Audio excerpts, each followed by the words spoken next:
Welcome to the Tom Sense Show. We've got an unmissable hour lined up for you. We take questions right from you on the air, so drop them in the YouTube chat at any point during the broadcast. If it is a real question worth answering, I will take it right then and there in the middle of the news, while the noise gets left behind. Let us get straight into it.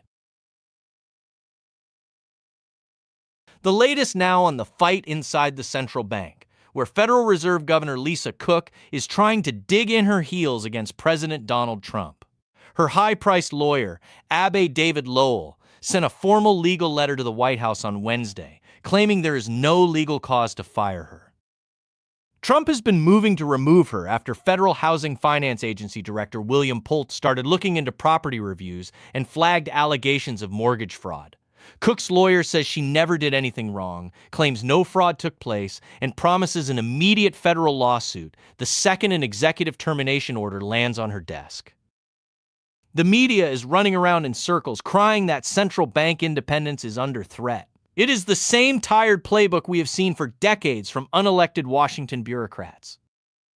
They think that once they get handed a comfortable government seat, they are royalty, and nobody who is actually elected by the American people can touch them. The American people gave Donald Trump a mandate to clean up the federal government and hold financial regulators to the highest ethical standards.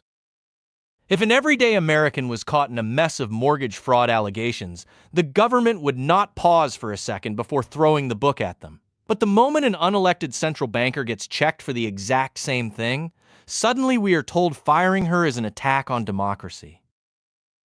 If you want total immunity from being fired for questionable personal paperwork, do not take a job setting interest rates for the entire country. The State Department had to put out a statement on Wednesday to calm down the nervous establishment in Washington, D.C. They reasserted that the United States remains completely committed to the full denuclearization of North Korea. This whole freakout started after Secretary of State Marco Rubio had a high-level phone call on Monday with the South Korean Foreign Minister Cho Hyun. The official readout of the call did not mention nuclear disarmament, and right on cue, the foreign policy establishment went into an absolute panic. Lawmakers on both sides and panic-stricken diplomats immediately started crying that the Trump administration was lowering its standards just to get an in-person summit with Kim Jong-un later this year. The foreign ministry in Seoul confirmed that both countries are in constant coordination, but the critics are still complaining that Washington is moving toward containing North Korea rather than completely disarming them. The foreign policy geniuses in Washington spent 30 years drafting wordy press releases, while North Korea built a massive nuclear arsenal right under their noses. Marco Rubio and Donald Trump are businessmen and realists who know you do not make a deal by reading the exact same failed talking points from 1998 into a microphone. The experts seem to believe that if Marco Rubio does not recite the magic disarmament words on every single phone call, the entire world stops spinning. The foreign policy establishment failed for 3 decades to stop a single missile test, and now they want to lecture the people who actually know how to negotiate. An update now on the catastrophic disaster in Asia. Officials in Nepal and China have confirmed that the death toll from massive glacial flash floods along the Himalayan border has now surged past 160 people. The disaster hit on Wednesday when a massive glacial collapse occurred in the Trishuli River basin. It sent a wall of water and debris crashing down into border communities, completely washing away dozens of towns, bridges, and tourist facilities across the Nuwakot and Rasuwa districts. Rescue workers are now desperately searching for about 340 missing foreign nationals, including tourists from the United States, the United Kingdom, Australia, India, and Ukraine. Military rescue teams from both Nepal and China are currently on the ground clearing massive mudslides and running helicopter operations, but officials are warning that the death toll is likely to rise significantly in the coming days as more areas are reached. It is an absolute tragedy of massive proportions for those remote mountain communities and the hundreds of travelers caught in the deluge. When a natural disaster of this scale strikes without warning, the sheer power of the elements leaves no room for error. We are keeping the families of those missing Americans and every other innocent victim in our prayers as the search and rescue teams continue to pull survivors from the mud. Down in Texas, an activist federal judge has stepped in once again to tell the people of the Lone Star State they are not allowed to protect children in public spaces. On Tuesday, a federal district judge issued a second injunction striking down Texas Senate Bill 12, which restricted public drag performances.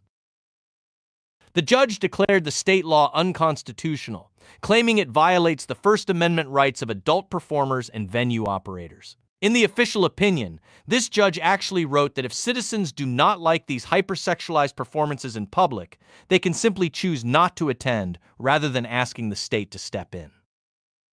The Texas Attorney General's office has already announced it will immediately appeal this ridiculous ruling to the Fifth Circuit Court of Appeals. Think about the standard this judge just handed down. By this logic, a state is not allowed to set basic community decency standards for public sidewalks and family spaces because adult entertainment claims free speech protections. If an ordinary citizen walked down a public street in Texas dressed the exact same way and acting the exact same way, they would be arrested for public indecency by dinner time. But wrap it in a theatrical routine, and suddenly an activist judge says parents just have to shield their children's eyes and walk faster.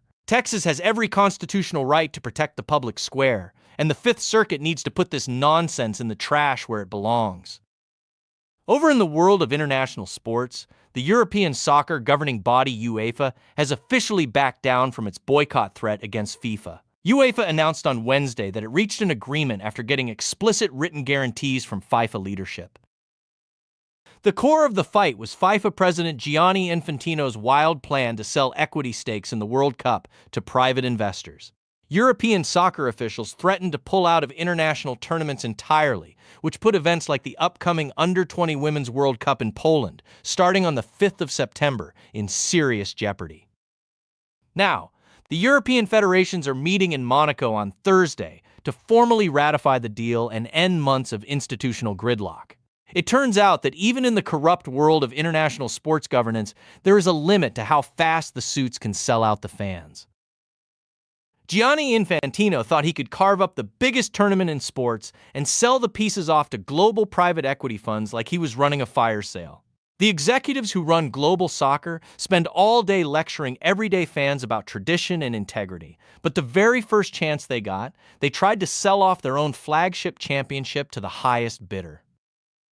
UEFA only stood up because they wanted to protect their own piece of the pie. It is just another reminder that whenever a global sports committee talks about the love of the game, they are actually just checking the price tag. That is the show for this hour. I am Tom Sense. Stay sharp, stand tall, and I will see you right back here next time.